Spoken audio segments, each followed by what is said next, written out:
मैं teacher government UPS Mangla zone Batote district Ahmad. मीडिया अमृत महोत्सव के तहत आज जो मैंने टॉपिक मुंतखब किया है वो है कि बच्चों को उर्दू लिखाना कैसे सिखाएं। ये उन बच्चों के लिए जिन्होंने हरूफ तहजी अलिफ से बड़े तक सीख लिए हैं, इनकी मुख्तलिफ शक्लें भी सीख ली हैं, लेकिन उसके बाद भी जब हम उनको लिखाने पे लाते हैं तो वो दो लफ्जों का जोड़ भी नहीं कर पाते। इसके मुकाबले में जब अगर बच्चे ने A to Z अल्फाबेट्स सीखे हैं तो उसको जब हम लिखने पे लाएंगे, हम बच्चों को लिखेंगे बच्चे लिखो बॉल BALL, तो बच्चा आराम से लिखे, क्योंकि वहां पे B भी वैसा रहेगा, A भी वैसा रहेगा, L।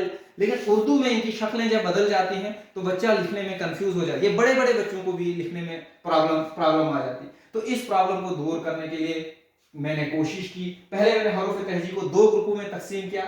एक ग्रुप का नाम रखा शरारती हरूफ। तो ये शरारती हरूफ 9 हैं, इनको शरारती 9 भी कहा जाता है। अलिफ दाल डाल जाल रे अड़े जे जे वाव। तो बच्चों को बता दिया कि हरफ ये शरारती हरफ क्या है। तो शरारती हरफ वो हरफ हैं जो हरफ के बाद जुड़ते हैं लेकिन अपने बाद किसी को जोड़ने नहीं देते हैं। तो इसके अलावा वाले इन 9 हरफों के अलावा वाले हरफ जो हैं वो अपने से पहले वाले हरफ के साथ भी जुड़ जाते हैं, अपने से बाद वाले हरफ के साथ भी जुड़ जाते हैं। तो अब बच्चे ने जब ये शक्लें सीख ली हैं, उसके बाद उर्दू लिखने में नुक्तों का भी बड़ा अहम रोल है। तो कुछ हरफ हमारे पास ऐसे हैं जिनके ऊपर नुक्ते हैं, कुछ हरफ ऐसे हैं जिनके नीचे नुक्ते हैं। तो यहाँ पे बच्चों को हमने बे पे जीन चे और ये ऐसे हरफ हैं जिनके नीचे नुक्ते हैं, और बाकी ते से शीन नून खे ज़्वाल फे काफ जोई गैन ये हरफ ऐसे हरफ हैं जिनके ऊपर नुक्ते हैं। तो यहाँ पे नुक्तों की भी हमने कुछ बच्चों को प्रैक्टिस कराई, कुछ मशक कराई। जैसे हमने बच्चे को बोला कि जब नुक्तों पर हम प्रैक्टिस करा रहे थे, मैंने कहा बच्चे ये क्या है, एक नुक्ता लगा, बच्चे ने कहा बे, फिर मैंने इसको 2 नुक्ते और लगा दे। अब बोला बच्चे को ये क्या है, बच्चे ने कहा ये पे है। फिर ऐसे बना दिया, मैंने बच्चे को बोला बच्चे ये क्या है, बच्चे ने कहा बे है। फिर मैंने जब इसको 2 नुक्ते लगा दे, ये क्या है, बच्चे ने कहा ये है। फिर मैंने ऐसे लिखा, एक नुक्ता लिया, बच्चे ने कहा बे है। फिर मैंने इसको ऐसे कर दिया, बच्चे ने कहा ये जीम है। फिर मैंने इसको ऐसे कर दिया, बच्चे ने कहा चे है। इस तरह इन लफ्जों की इन हरफों की जब हमने प्रैक्टिस कराई तो बच्चे को ये दिमाग में बैठ गई बातें। अब हमने उसको लिखने पे लाया। तो लिखने में हमने पहले ऐसे अल्फाज चुने जो शरारती अल्फाज, जिनमें शरारती हरफ आते हैं। जैसे हमने इंतखाब किया अनार लिखना है, तो बच्चे को तो आवाजें आती हैं, उसको जैसे ये लिखा अलिफ नून अलिफ रे।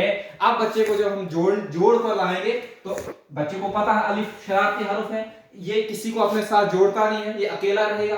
अलिफ, फिर नून की हम आधी शक्ल यहां तक नून लिखेंगे, तो बच्चे को लिख लिया उसने नून। फिर अलिफ जोड़ दिया इसके साथ, क्योंकि ये पिछले हरफ के साथ जुड़ता है, तो रे ऐसे रहेगा। फिर कोई लफ्ज हमने बच्चे को और बोल दिया, जैसे जखीरा बोल दिया, जाल खे ये रे है। अब बच्चे को बोला बच्चे जोड़ो, तो जाल शरारती हरफ है, पूरा वैसे रहेगा।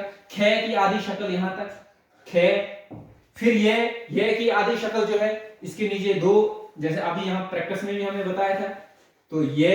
फिर रे वैसे रहेगा रे, और आगे है जखीरा।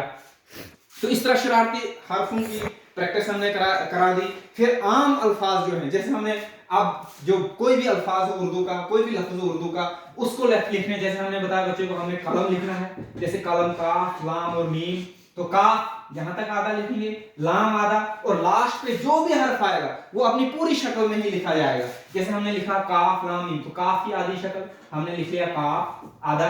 फिर लाम को हमने यहां से आगे काट लिया, तो यहां तक लाम लिखेंगे लाम, और फिर मीम लास्ट पर है तो मीम पूरा। जैसे हमने चमन बोला बच्चे को चमन लिखो, जैसे चे मीम नून चमन। जब जोड़ की बारी आएगी तो जोड़ने पर हमने बच्चे को बोला लिखो आधा चे यहां तक आएगा, आधा मीम यहां तक आएगा, तो नून लास्ट पे पूरा लिखा जाएगा। तो आधा चे बच्चे ने ऐसे लिख लिया चे, मीम बच्चे ने ऐसे लिख लिया मीम, और नून की बात आई तो नून लास्ट पे पूरा, तो चमन। इसी तरह हमने सफर, बच्चे को बोला बच्चे सफर लिखो, तो सफर सीन फे रे।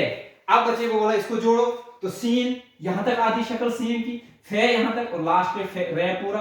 तो बच्चे ने सीन लिख लिया।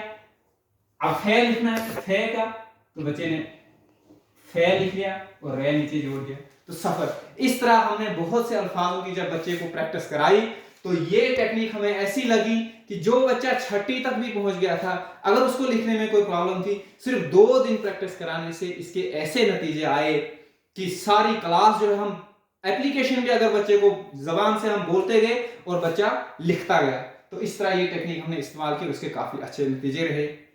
तो मुझे उम्मीद है कि जो भी इसको इस्तेमाल करेगा इसके अच्छे नतीजे आएंगे। शुक्रिया।